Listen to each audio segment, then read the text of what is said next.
Salom ChatGPT. Elektromobillarning inson salomatligiga zararligi qancha?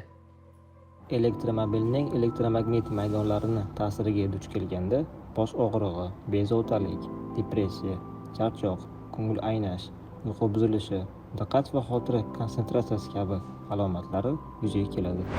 Eshitganingizdek, ChatGPT ham elektromobillarni inson sog'lig'i uchun zararligini aytib o'tdi. Siz ham o'z tanishlaringizdan agarda kimdir elektromobil haydaydigan bo'lsa, u holsizlanishi, soch to'kilishi yokida allergik toshmalar toshayotganini balki kuzatgandirsiz.